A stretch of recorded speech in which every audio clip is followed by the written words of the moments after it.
All right. Thanks for bearing with me through that.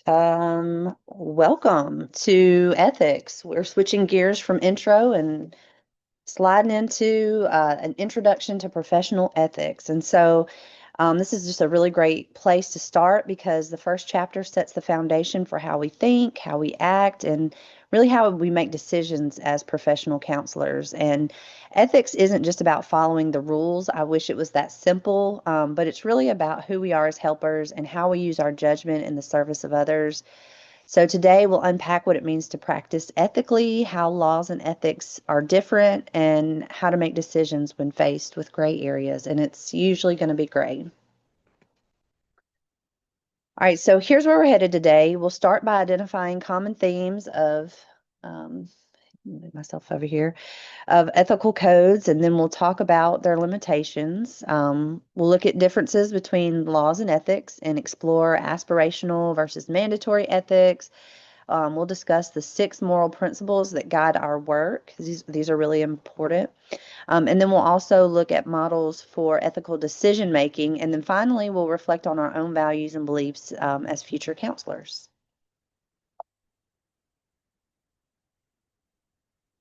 Okay.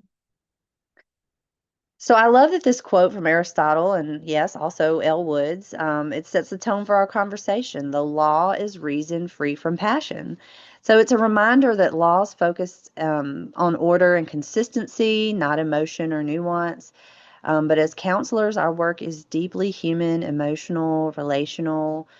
So while the law gives us a baseline of what is acceptable, ethics challenges us to go beyond compliance. So we're challenged to think critically and compassionately too. So the law defines the minimum standards society will tolerate. It's enforced by the government, of course. Ethics, on the other hand, represents the ideal standards set by professional associations like ACA or state licensing boards. So the law tells us what we must do, and ethics invites us to consider what we should do. So, as counselors, we live in both worlds. We must follow the law. The law is always going to trump ethics, but we also strive to uphold ethical ideals that often go beyond what's legally required. And sometimes these are in conflict, and we will certainly look at some case studies where that might happen. But you always got to remember law trumps ethics.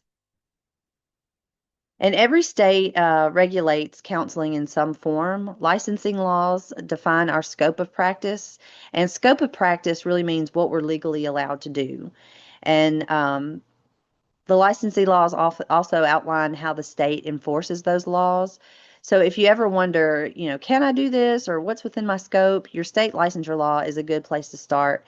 And it's also why understanding state-specific regulations is so critical when you move or start practicing somewhere.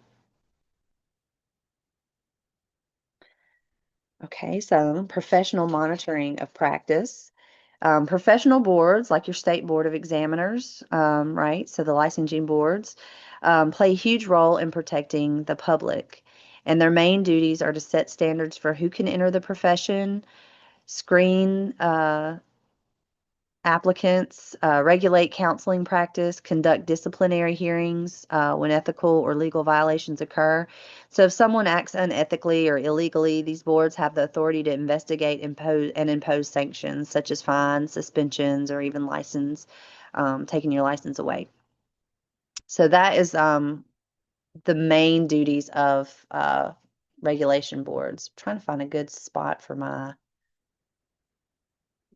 little black box here. Okay.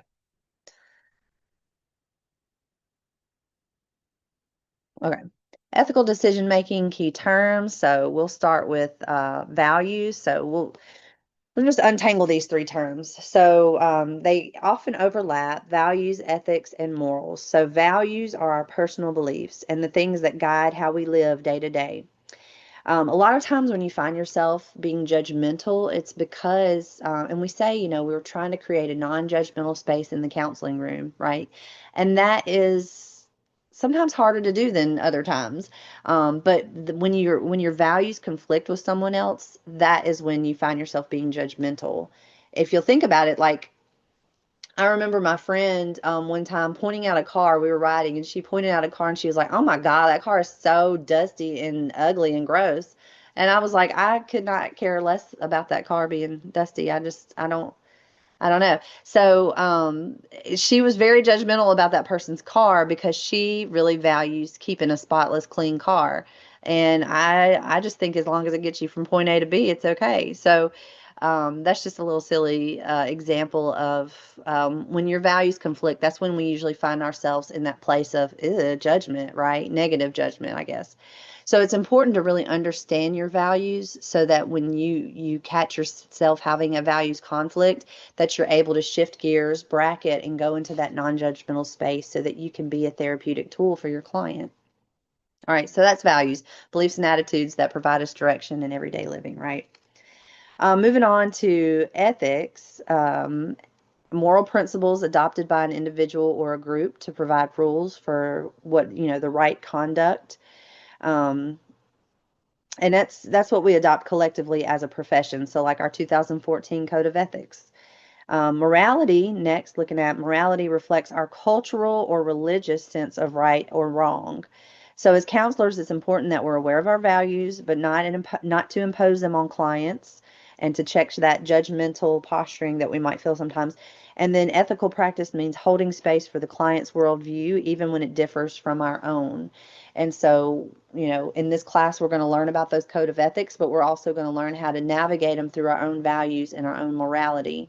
And, when you think about morality, kind of think about yourself zooming out. So values is like your individual compass. Ethics is that professional compass that you're kind of buying into when you become a counselor. And the morality is really based on cultural, and sometimes that includes religious morality too, but not always. But really just kind of like your the bigger system in which you exist. All right, so there are a few important concepts to understand when making ethical decisions, mores and community standards, what's considered reasonable behavior in any given setting. So that's mores, right? Community standards define what is considered reasonable behavior when a case involving malpractice is litigated. So these vary on theoretical and geographical bases. So, reasonableness refers to what another competent professional would do in that same situation. Professionalism, it's related to ethics, but it isn't really the same thing. Someone can act unprofessionally without necessarily being unethical. Kind of maybe the way you dress, or the way you carry yourself, or the way you speak. But still, both professionalism and ethics influence how clients and colleagues perceive our integrity. So professionalism has some relationship to ethical behavior, yet it's possible to act unprofessionally and still not act unethically. Yeah. All right. Levels of ethical practice, mandatory versus aspirational ethics. Right. So that's where we're going now. Hang on. Oh, that's my phone ringing. Excuse me. All right. Maybe that wasn't professional, that ringtone in the middle of the lecture. Okay. So mandatory ethics. Hang on. Let me get back to where I needed to be.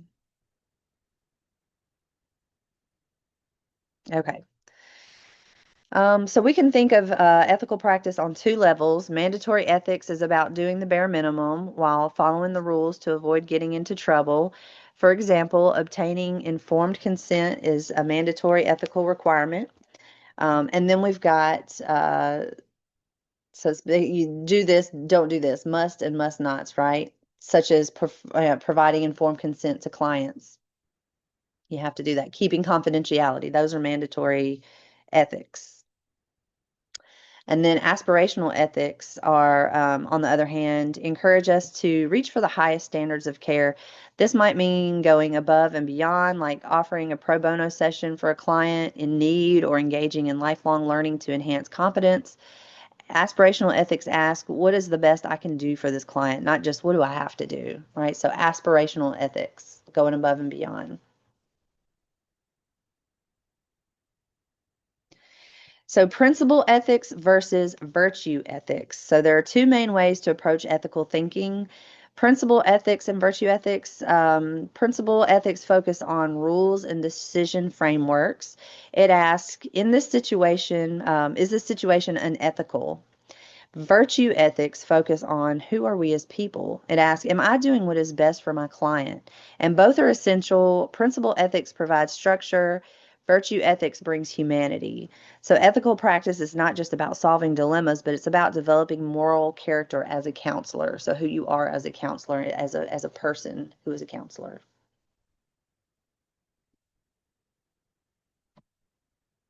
All right, so basic moral principles to guide decision making. So now let's walk through the 6 core moral principles that guide ethical decision making. All right, so first is autonomy, and autonomy says here to promote self-determination. It's really about honoring clients' right to make their own choices. Non-malfeasance. I always look at this and think non-maleficence, and I think about Maleficent on the Sleeping Beauty Disney movie, if you're familiar, but it's really pronounced non-malfeasance. Okay, so hopefully that helps you remember. Non-malfeasance is to avoid doing harm, do no harm, right? So doing no harm, um, it's sometimes maybe you're not doing good, but at least the bare minimum is to do no harm.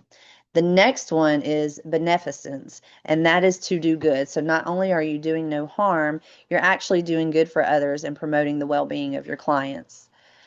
Justice is treating clients fairly and equitably. So equitable is not always equality. And I have a little graphic I can show you. I'll probably show it to you in class, that kind of illustrates this. But you ask yourself, if you don't have to necessarily ask yourself, like if a client wants to see you after hours or on a day you don't normally see clients, or if they want a discount, like a sliding scale discount, or you have to ask yourself, would I do this for other clients who are in the same situation? So it's not like you don't have to ask yourself, would I do this for everybody? Would I do this for all of my clients? Because you probably wouldn't be able to. You wouldn't be able to see all of your clients. You wouldn't be able to see all of your clients for free, right? Pro bono, because you've got to pay your bills somehow. But if a client was in the same situation, would you do it for all of the clients, right? So making sure people get equitable treatment, equitable meaning that they're getting what they need, they're getting their needs met, given the resources at their availability, right? So equitability, justice. Fidelity is the next one up. Yes. Being loyal, keeping commitments. This is a huge one. Making to make realistic commitments and keep these promises. So if you say we have an appointment on Wednesday at 11, you need to be there Wednesday at 11 unless somebody's dead or bleeding out, or if you're sick, of course, and contagious. But even if you're sick, when I'm sick, I'll still do a telehealth because sometimes that's the client's only thing that they're looking forward to that week. And you cannot be flaky. You cannot be a counselor and be flaky. You've got to keep your appointments. It's a really big no-no to make promises to your clients that you're not going to keep. And so, and I understand things come up. I've had to cancel appointments here and there, but for the most part, unless something really major or catastrophic is going on, I'm not canceling these appointments. I'm making sure to send the email that I said I would send, or return the phone call, or provide the resource, or whatever it is that I'm telling my clients I'll do. I always follow through because fidelity is a big part of ethical decision making and ethical, just kind of being an ethical counselor. So keeping those commitments, that is fidelity. Veracity is being truthful and transparent, and this one is important. It can kind of be tricky sometimes because this mainly comes up that I've seen it when you're having to be a mandated reporter, right? So people feel like, oh, well, maybe I should, if I have to make a report, something's going on with the kid that I'm seeing, and I have to report neglect or potential abuse or something like that. I just want to do it anonymously and not tell the parent because then it would damage the relationship. But actually, they'll probably know that you did it because you're seeing their kid and that you're the mandated reporter, and it could damage the relationship if you aren't truthful and upfront about something like that. So the way that I was taught and the way that it has actually worked, it was counterintuitive to me, but you're supposed to be transparent about this. And so you sit down with the parent, and if you're doing a good job of building rapport and keeping that relationship with the parent, you should have some coins in the bank to spend, right? So you sit down with them and you say, here are the facts. Here's what I'm seeing, X, Y, Z, the reasons that you're having to make this mandated report. And I just wanted you to know because I didn't want you to be blindsided. And I really want you to understand that this is about providing extra support. Because CPS is about providing support and keeping families together. And there's a misconception sometimes that CPS is going to take your kids and ruin your life and put you in jail or something. But really, it's about keeping families together and making sure kids are being taken care of and have the resources that they need. So really reframing it for them and being upfront and honest. And so anytime I've had to make a report, and that's what I've done, and it really has been for the better. So veracity, so truthful and honesty with clients. So that's just an example, but it's really important to remember. All right, so when you face an ethical dilemma, think through how each of those principles apply, and they serve as your compass. And so hopefully I gave you a couple of little examples to chew on there as we step into the world of ethics. So we're going to talk about some different kind of models of ethical decision making. The first one being feminist, the feminist model. The feminist model emphasizes equality and client empowerment. We love that, right? It encourages maximum client involvement at every step of the counseling process. Kind of going back to that mandated reporting, involving the parents, empowering them, and, not wanting them to be blindsided, but making them understand you are a mandated reporter and wanting to support them. Power should be shared, not held solely by the counselor. This model fits beautifully with the counseling profession's values of collaboration and respect for autonomy. Then transcultural integrative model. The transcultural integrative model reminds us that the ethical decision making doesn't happen in a vacuum, happens in context, right? It emphasizes the need to include cultural factors when resolving dilemmas. So what's considered ethical may look different across cultures. So this model asks us to broaden our perspective and seek cultural humility in every decision. So being open to others' cultures and backgrounds. Then there's the social constructionist model. This model views ethical decision making as a social process. That means we don't make these decisions in isolation. They happen within a context that includes our clients, agencies, and communities. And this model encourages dialogue and reflection, reminding us that the ethical understanding evolves through interaction, not just rule following. So that, think consultation. You always consult when you have an ethical dilemma that you're working through, and then including your clients, including, um, considering all contexts, basically. Okay. So steps in making ethical decisions. So what do you actually do when an ethical dilemma arises? Here's a reliable 7-step model. So first you're going to identify the problem or dilemma. Like, what actually is the problem? Do we even have a dilemma here, or is it just a weird situation? So identifying the first one, we don't want to skip over. Identifying what the dilemma actually is. What are the two conflicting? It's usually something that's conflicting, right?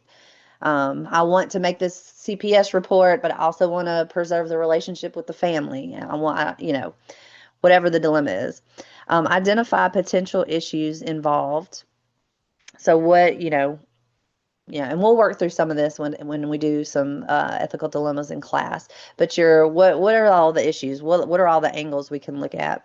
Then review the relevant ethical codes. Most people want to just jump straight to this, but you've got to identify the problem and understand what are the potential issues, and then you jump in the codes. What codes is this really touching on? Then you've got to know the applicable laws and regulations, because laws are always going to outweigh the ethics, and then seek consultation.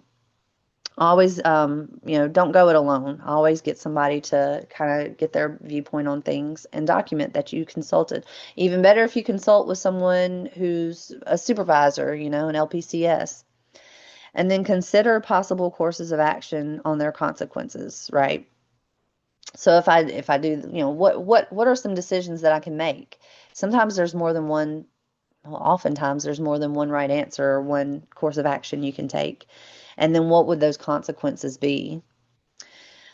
Choose what appears to be the best course of action, and then ethical decision making is rarely quick or easy. It's a process of reflection, consultation, and care. So, um, yeah. So you just got to identify what are the issues, jump in those codes, got to know the laws, consult, look at all the courses of action and potential consequences, and then choose the best course. So there you go. Those are your steps. And I have a fun infographic that I'm going to bring to class for you too. All right. So I just want you to take a moment to reflect. How do your personal values shape the way that you see ethical issues? What challenges might you face in separating your moral beliefs and professional ethics? And this self-awareness is part of becoming an ethical counselor, recognizing that our lens influences our judgment and staying curious about our biases. And you're learning that, hopefully you're learning that in your multicultural class, learning all about biases and different things like that with Dr. Burgess or whoever you may be taking multicultural with. And then, summarizing ethics in counseling is about balance. We balance law and compassion, structure and flexibility, our values and our clients' autonomy. Ethical decision making requires knowledge and self reflection. So the goal isn't to be perfect, but it's to remain committed to integrity and the well being of those we serve. So at the end of the day, it's all about our clients and doing the best we can for them. So I hope you enjoyed this introduction to ethics, and I look forward to diving in deeper with y'all.